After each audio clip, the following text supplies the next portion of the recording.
अस्सलामुअलैकुम नाज़रीन, मैं मोहम्मद असलम हुसैन सियासत की ख़बरों में आप सबका इस्तकबाल करता हूँ। आज 20 जून 2024 है। इस्लामिक तारीख़ के हिसाब से आज 13 ज़िलहज्जा 1445 हिजरी है। पेश है आज की कुछ अहम खबरें। वज़ारत तालीम ने 18 जून 2024 को मुल्क के मुख्तलिफ शहरों में मुनक़िद हुए UGC नेट इम्तिहान को मनसूख कर दिया है। यह फैसला इम्तिहान में बेज़ाब्तगियों के इम्कान के पेश नज़र किया गया। इसके बाद सियासत गर्म हो गई है। कांग्रेस ने कहा कि मोदी हुकूमत नौजवानों के मुस्तकबिल से खेल रही है। 18 जून को मुल्क के मुख्तलिफ शहरों में UGC नेट का इम्तिहान लिया गया। आज का इम्तिहान पेपर लीक होने के शुबे की वजह से मनसूख कर दिया गया। पहले नीट का पर्चा लीक हुआ था और अब UGC नेट। मोदी हुकूमत पेपर लीक सरकार बन चुकी है। कांग्रेस सदर मल्लिकार्जुन खड़गे ने ट्वीट किया और कहा कि नरेंद्र मोदी जी को अब इम्तिहान पर बहस करनी चाहिए। एक तरफ हिंदुस्तान इस बार रिकॉर्ड गर्मी का सामना कर रहा है, इसी दौरान सऊदी अरब में भी गर्मी का जोर देखा जा रहा है। सूरत हाल ये है कि मक्के मुकर्रमा में हज के दौरान 600 से ज़ायद आज़मीन गर्मी से जाँ बहक हो चुके हैं, जिसमें 68 हिंदुस्तानी शहरी भी शामिल हैं। सऊदी अरब में एक सिफारतकार ने बताया कि इस साल हज के दौरान 68 हिंदुस्तानी शहरियों की मौत हुई है, जिससे अमवात की कुल तादाद 600 से ज़्यादा हो गई है। सिफारतकार ने नाम जाहिर न करने की शर्त पर AFP को बताया कि हमने तकरीबन 68 अफराद की मौत की तस्दीक की है जो हिंदुस्तानी हैं। इनमें से कुछ अफराद खुदरती वजूहात की वजह से फौत हुए हैं, जिनमें बहुत से मुअम्मर ज़ायरीन भी शामिल है और कुछ की मौत मौसमी हालात की वजह से हुई है। हुकूमती जुल्म, फ़िरका परस्ती और फाशिज़म के ख़िलाफ़ आलमी सतह पर सबसे ज़्यादा आवाज़ों में से एक मशहूर मुसन्निफ़ा अरुंधति राय के ख़िलाफ़ मुकदमा चलाने की दिल्ली के लेफ्टिनेंट गवर्नर की मंजूरी के बाद दिल्ली पुलिस की क्राइम ब्रांच ने चार्जशीट तैयार कर ली है। याद रहे कि इनके खिलाफ UAPA के तहत मुकदमा दर्ज किया गया था और अब इत्तलात मौसूल हो रही है कि दिल्ली पुलिस ने 2010 में मुबैना तौर पर इश्तियाल तकरीर करने के इल्ज़ाम में इनके खिलाफ चार्जशीट भी तैयार कर ली है, जो इसी हफ्ते अदालत में पेश की जा सकती है। इनके साथ ही प्रोफेसर शौकत हुसैन के खिलाफ भी चार्जशीट तैयार कर ली गई है। अपने शायर आफाक novel God of Small Things के लिए नोबल इनाम के बाद अदब का सबसे बड़ा इनाम बोकर प्राइज जीतने वाली अरुंधति राय के खिलाफ 21 अक्टूबर 2010 को कोपरनिकस रोड पर वाक़े LTG ऑडिटोरियम में आज़ादी से मुतालिक मुनक़िदा एक सेमिनार में मुबैना तौर पर इश्तियाल तकारीर करने के इल्ज़ाम में मुकदमा दर्ज किया गया था। मुल्क की शुमाल मशरक़ी रियासत मेघालय की दारुलकुमार शिलांग में पैदा हुई मशहूर मुसन्निफ़ा अरुंधति राय पसमानदा तबक़ात के लिए आवाज़ बुलंद करने में पेश रहती है। इन्हें मुल्क में हर तरह की शिद्दत पसंदी और फाशिज़म के खिलाफ जद्दोजहद की अलामत करार दिया जाता है। उन्होंने माजी में कई मौक़ों पर क़बाइलियों, SC, ST और दीगर पसमानदा तबक़ात के खिलाफ हुकूमती जबर की खुलकर मुखालिफत की है। किसी भी एहतजाज में अरुंधति राय का शामिल हो जाना इसकी अहमियत को दोबाला कर देता है और हुकूमत भी नोटिस लेने पर मजबूर हो जाती है। यही वजह है कि वो अक्सर हुकूमती दबाव के निशाने पर होती है। 2014 में मोदी हुकूमत कायम होने के बाद से वो काफ़ी सरगर्म हो गई और सरकार की अक़लियत मुखालिफ पॉलिसियों, हुजूमी तशद्दुद और बुलडोज़र कार्रवाइयों के खिलाफ हमेशा मैदान में डट कर खड़ी रहती है। दिल्ली के रोज़ एवेन्यू कोर्ट ने वज़ीर आला अरविंद केजरीवाल की अदालती तहवील में 3 जुलाई तक तौसीक़ कर दी है। इसके साथ ही आबकारी पॉलिसी केस में मुलजिम विनोद चौहान की तहवील में भी तौसीक़ की गई है। इनकी हिरासत की मुद्दत खत्म होने के बाद दोनों को वीडियो कॉन्फ्रेंसिंग के जरिए अदालत में पेश किया गया था। केजरीवाल की जानिब से सीनियर वकील विवेक जैन पेश हुए। अदालत ने CM केजरीवाल से पूछा कि क्या वो कुछ कहना चाहते हैं। इस पर उन्होंने कहा कि मुझे कुछ नहीं कहना है, मेरे वकील मौजूद हैं। इसके बाद इनके वकील विवेक जैन ने कहा कि अदालती हिरासत में तौसीक़ करने का अब कोई जवाज़ नहीं है, इसलिए हम मुखालिफत कर रहे हैं। उन्होंने मजीद कहा कि गिरफ्तारी को पहले ही चैलेंज किया जा चुका है, जो सुप्रीम कोर्ट में ज़ेर-इल्तवा है। केजरीवाल के वकील ने कहा कि यह पूरा केस सिर्फ गवाहों के बयानात पर मबनी है, जिसमें कोई दम नहीं है। वकील ने कहा कि केजरीवाल से समाज को कोई ख़तरा नहीं है, वो दिल्ली के वज़ीर आला हैं, जबकि ED की जानिब से मुखालिफत में दलाइल दिए गए। दोनों फरीकीन के दलाइल सुनने के बाद कोर्ट की तातीलाती बेंच के जज मुकेश कुमार ने केजरीवाल की तहवील में तौसीक़ का फैसला सुनाया। कांग्रेस के रुकने पार्लियामेंट राहुल गांधी ने 4 शुबे को अपनी 54वीं सालगिरह मनाई। इस मौके पर इंडिया ब्लॉक में राहुल गांधी के साथी तेजस्वी यादव ने इनकी बेहतर कायदाना सलाहियतों की तारीफ की। तेजस्वी यादव ने सोशल मीडिया पर राहुल गांधी को सालगिरह की मुबारकबाद पेश की, जिसके जवाब में राहुल गांधी ने तेजस्वी यादव से फिश पार्टी का मुतालबा किया। तेजस्वी यादव की जानिब से यौम पैदाइश के पैगाम का जवाब देते हुए राहुल गांधी ने तेजस्वी से पूछा कि अगला लंच कौन सी मछली होगी, रूहू या कटला। जवाब में तेजस्वी यादव ने लिखा कि अगली लंच पार्टी कटला, फ्राइड फिश और रूहू फिश जूस होगी। राहुल गांधी को इनकी सालगिरह पर मुबारकबाद देते हुए आरजेडी लीडर तेजस्वी यादव ने कहा, सालगिरह मुबारक हो भाई राहुल गांधी, आपने शानदार विजन और क़यादत का मुजाहरा किया है कि लंबी सेहत, खुश और सेहतमंद और कामयाब जिंदगी की ख्वाहिश करता हूं। इसके जवाब में राहुल गांधी ने कहा, तेजस्वी यादव भाई आपकी नेक ख्वाहिशात के लिए शुक्रिया। अगला लंच कटला या रूहू? हम आपको बताते हैं कि कटला और रूहू मछली की मुख्तलिफ अक़साम हैं। मेडिकल शोबे के कौमी एंट्रेंस टेस्ट नीट में हुई बदउनवानी के खिलाफ जुम्मे को कांग्रेस कारकुनान और लीडरान मुल्क भर में एहतजाजी मुजाहरा करेंगे। इस सिलसिले में Congress general secretary KC. Venugopal ने मुल्क भर के पार्टी लीडरान को खत लिखकर अपील की है कि पार्टी की जानिब से पूरे मुल्क में इस बदउनवानी के खिलाफ ज़बरदस्त एहतजाज होना चाहिए। खत में मुख्तलिफ रियासतों के कांग्रेस सुदूर से कहा गया है कि इस सिलसिले में इंसाफ का मुतालबा करते हुए जुम्मे को रियासती हेडक्वार्टर्स और नीट इंतजामिया के दफातर पर बड़े पैमाने पर एहतजाजी मुजाहरे किए जाएँ। मुल्क की 11 रियासतों में गवर्नरों की मियाद कार मुकम्मल होने के करीब है, जिसके बाद यह अंदाज़ा लगाया जा रहा है कि मरकजी हुकूमत यहाँ नए चेहरों की तकर्रुरी करेगी। जिन 11 रियासतों में गवर्नरों की मियाद मुकम्मल होने वाली है, इनमें गुजरात, उत्तर प्रदेश, केरला, पंजाब, हरियाणा, महाराष्ट्र, मणिपुर, मेघालय, तेलंगाना, झारखंड और पुडुचेरी शामिल हैं। इन सभी रियासतों में मौजूद गवर्नर्स की मियाद कार अगले माह जुलाई से सितंबर के दरमियान मुकम्मल हो जाएगी। इसके बाद इन्हें मजीद मौका दिया जाता है या फिर नए चेहरों को यहाँ भेजा जाता है, ये बहुत जल्द सामने आ जाएगा। उत्तर प्रदेश के अलीगढ़ में भीड़ के जरिए एक मुस्लिम नौजवान को पीट कर कत्ल कर देने के सनसनीखेज मामला सामने आया है। पुलिस ने हालात और लोगों के गुस्से को देखते हुए फौरी कार्रवाई करते हुए 6 अफराद को कत्ल के इल्जाम में हिरासत में ले लिया। पुलिस के मुताबिक ये वाक़या पुराने शहर के मामू भांजा इलाके में गुज़िश्ता रात पेश आया। मुतवफ़्फ़ी नौजवान की शिनाख्त फरीद उर्फ औरंगज़ेब के तौर पर हुई है, जिसकी उम्र 35 साल थी। वो एक ढाबे पर काम करता था। पुलिस एसपी शेखर पाठक ने बताया कि मुतवफ़्फ़ी के अहल खाना की शिकायत के मुताबिक जब फरीद देर रात ढाबे से घर वापस आ रहा था तो रास्ते में एक हुजूम ने इसे घेर लिया और इसकी बुरी तरह से पिटाई की। उन्होंने बताया कि फरीद को पीटने वालों का इल्ज़ाम था कि फरीद एक घर में चोरी करने के मकसद से घुसने की कोशिश कर रहा था और इसे रंगे हाथों पकड़ा गया।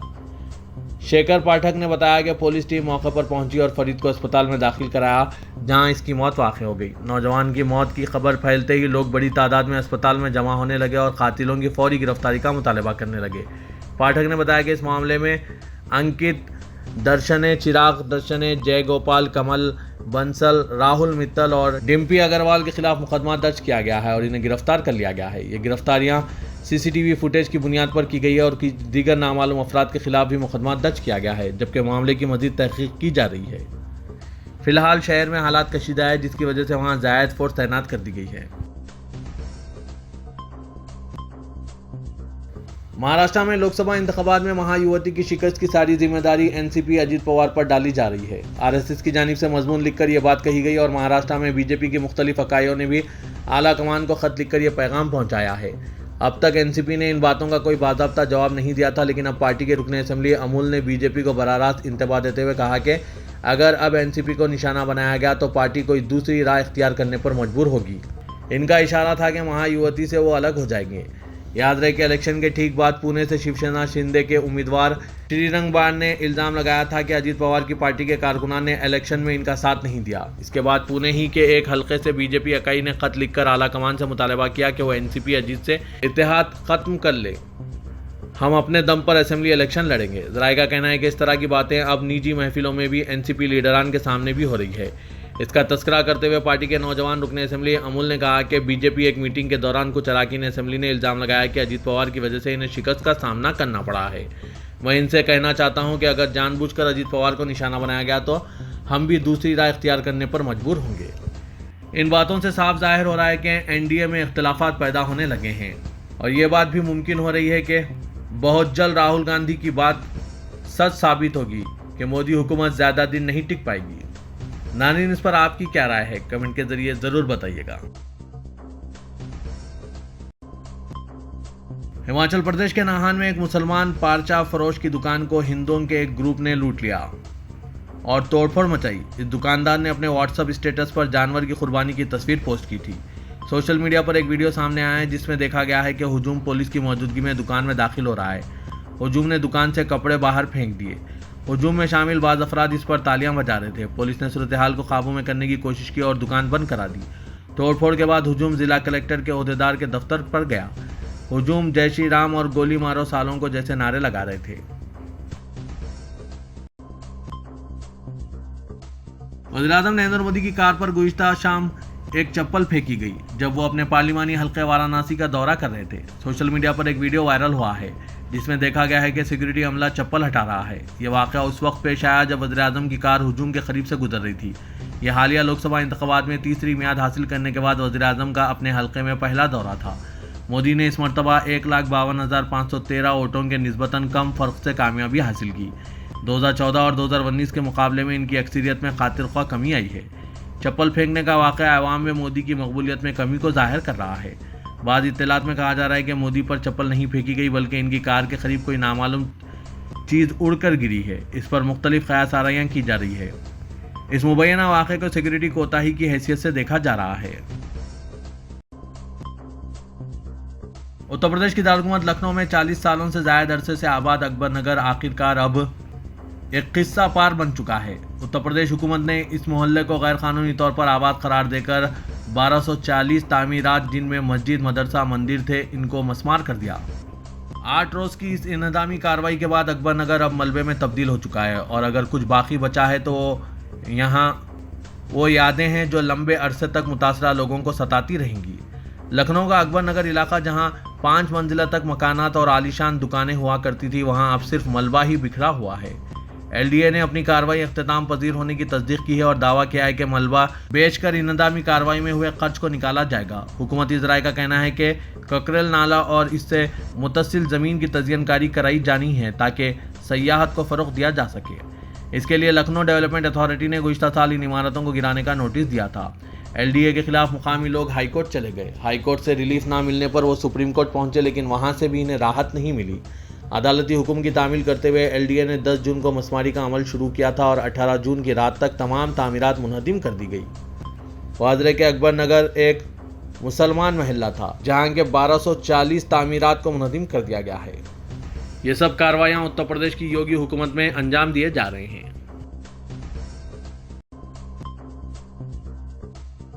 तेलंगाना के कांग्रेस कायदीन ने नई दिल्ली में कांग्रेस कायद राहुल गांधी को इनकी सालगिरह के मौके पर मुबारकबाद पेश की। AICC ऑफिस में राहुल गांधी की सालगिरह तकरीब मनाई गई जिसमें तेलंगाना के कायदीन पूनम प्रभाकर, वसंत कुमार और साबिक रुकने राज्यसभा V हनुमंतराव ने शिरकत की। इन कायदीन ने राहुल गांधी को सालगिरह की मुबारकबाद पेश करते हुए लोकसभा इंतखाबात में पार्टी के बेहतर मुजाहरे पर मुबारकबाद पेश की। बाद में दिल्ली के तेलंगाना भवन में तकरीब का एहतमाम किया गया जिसमें पूनम प्रभाकर, V हनुमंतराव और वसंत कुमार ने केक काटा। प्रदेश कांग्रेस कमेटी के general secretary R Lakshman Yadav और दीगर कायदीन इस मौके पर मौजूद थे। V हनुमंतराव ने राहुल गांधी के अलावा सदर कांग्रेस मल्लिकार्जुन खड़गे से मुलाकात की और तेलंगाना की सूरत हाल से वाकिफ कराया।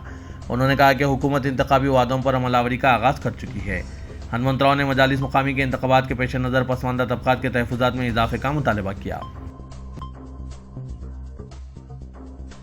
तेलंगाना के नायब वज़ीर आला भट्टी विक्रमार्का ने कहा है कि तेलंगाना हुकूमत फलाही स्कीमात और अवाम से किए गए वादों की तकमील में संजीदा है। हुकूमत कमज़ोर मुआशी सूरत हाल के नतीजे में कर्ज हासिल करते हुए फलाही स्कीमात पर अमल का मंसूबा रखती है। गांधी भवन में मीडिया के नुमाइंदों से बात करते हुए भट्टी विक्रमार्का ने कहा कि हुकूमत ने वादे के मुताबिक 100 दिनों में 5 जमानतों पर अमलावरी का आगाज़ किया है, जबकि किसानों की कर्ज माफ़ी स्कीम पर 15 अगस्त से कबल अमलावरी का आगाज़ होगा। हुकूमत स्कीम पर अमलावरी के रहनुमा खतूत का तयन कर रही है। भट्टी विक्रमार्का ने कहा है कि ख़वातीन के सेल्फ हेल्प ग्रुप्स को आइंदा 5 सालों में 1 लाख करोड़ बिलासूदी खर्च फराहम किए जाएंगे। हुकूमत सेल्फ हेल्प ग्रुप्स को माशी तौर पर मुस्तहकम करते हुए ख़वातीन की पसमानदगी दूर करना चाहती है। नायब वज़ीर आला ने कहा कि असेंबली और लोकसभा इंतखाबात में पार्टी की कामयाबी के लिए मेहनत करने वाले कारकुनों की तफसीलात हाईकमान को फराहम कर दी गई है और बहुत जल्द हकीकी और मुस्तहिक कारकुनों को नामजद ओहदों पर फायज किया जाएगा। हैदराबाद में वाक़ नेहरू जूलॉजिकल पार्क को शादनगर मुंतकिल करने के बारे में हुकूमत की तैयारियों की इत्तलात ने अवाम और जू के मुलाजमीन में तशवीश की लहर दौड़ा दी है। बताया जा रहा है कि सूती फ़िज़ाई आलूदगी में इजाफा और जू से मुतसिल मीरालम तालाब से पानी के बहाव को देखते हुए हुक्काम नेहरू जूलॉजिकल पार्क को शादनगर मुंतकिल करने पर गौर कर रहे हैं। 380 एकड़ अराजी पर मुहित नेहरू जूलॉजिकल पार्क का 1963 में इफ्तिताह अमल में आया था। जू को बाग़ आमा में मीरालम तालाब से मुतसिल अराजी पर मुंतकिल किया गया। आम तौर पर जू पार्क शहर के मज़ाफ़ात में कायम किए जाते हैं ताकि ट्रैफिक और आलूदगी के मसाइल से बचा जा सके। 1963 में जू का मौजूदा मुकाम शहर के मज़ाफ़ात में शुमार किया जाता था। 1963 में बहादुरपुरे के इलाके का जू के लिए इंतखाब किया गया था, लेकिन आज वो शहर का गुंजान आबादी वाला इलाका बन चुका है। सूती और फिजाई आलूदगी के अलावा अतराफ की कॉलोनियों से ड्रेनेज का पानी मीरालम तालाब में दाखिल हो रहा है। मूसलाधार बारिश के दौरान कई मरतबा तालाब का पानी जू में दाखिल हो गया। जू की मुंतकली की सूरत में 380 एकड़ की ये अराजी तरक्याती सरगर्मियों के लिए इस्तेमाल की जा सकती है। शहर हैदराबाद बिलखुसूस पुराने शहर में अमन व जब्त की सूरत हाल दिन ब दिन बिगड़ती जा रही है। शहर में आए दिन पेश आ रही कत्ल की वारदातें और इंतकामी कार्रवाइयाँ पुलिस की मौजूदगी पर सवालिया निशान बनती जा रही है। गुज़िश्ता रात पुराने शहर के इलाके काला पत्थर में एक रॉडी शीटर और इसकी टोली के हमले में नौजवान हलाक और दीगर 3 जख्मी हो गए, जिनमें एक की हालत तशवीशनाक बताई जा रही है। दुकान बंद करने के बाद घर वापस जा रहे सैयद फखरुद्दीन उर्फ रफ़ीक उर्फ शिमलान पर गुंडा अनासिर की टोली ने हमला किया और रफ़ीक को बचाने की कोशिश में दीगर 3 जख्मी हो गए, जिनमें वाजिद की हालत इंतहाई तशवीशनाक बताई जा रही है। इस हमले में रफ़ीक बरसर मौका हलाक हो गया, जबकि वाजिद अस्पताल में ज़ेर इलाज है। रात देर गए पेश आई इस वारदात से पुराने शहर में सनसनी फैल गई और खौफ का माहौल पैदा हो गया। आए दिन इंतकामी कार्रवाइयों से शहरियों में सलामती का खौफ पैदा हो गया है और शहरी पुलिस को इन हालात का जिम्मेदार मान रहे हैं। पुलिस की मौजूदगी और चौकसी के बावजूद इस तरह के वाक़यात पुलिस की कारकर्दगी को मुजरिमाना गफलत साबित करने का मौजब बन रहे हैं।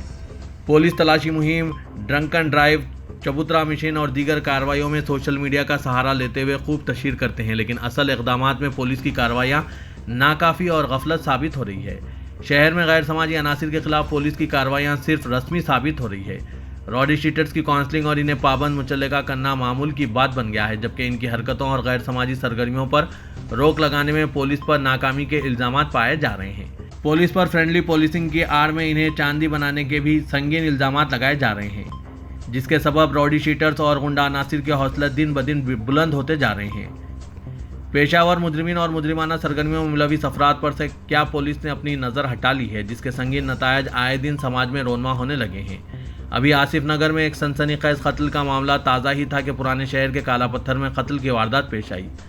शहर में कत्ल की वारदातों का सिलसिला इसी पर ख़त्म नहीं हुआ। 4 शुबे की रात देर गए आसिफ नगर में एक और कत्ल की संगीन वारदात पेश आई। नामालूम अफराद के एक गिरोह ने एक शख्स पर हमला करके इसका कत्ल कर दिया, जिसकी शिनाख्त अलीम की हैसियत से की गई। इत्तला मिलने पर पुलिस ने मुकाम वारदात पर पहुंचकर ज़ाब्ते की कार्रवाई की और अपने नाम एक और नाकामी को दर्ज करा लिया।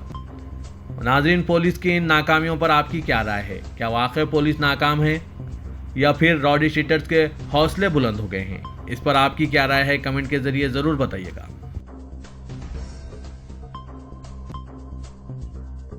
सदर कुल हिंद मजलिस इत्तेहादुल मुस्लिमीन और रुकन पार्लियामेंट हैदराबाद असदुद्दीन अवैसी ने हिमाचल प्रदेश में हुजूम की जानिब से एक मुसलमान की दुकान को पुलिस की मौजूदगी में लूट लेने के वाक़े पर तबसरा करते हुए कहा कि अगर दुकान लूटने वाले मुसलमान होते और दुकानदार हिंदू होता तो पुलिस खामोश तमाशाई ना बनती।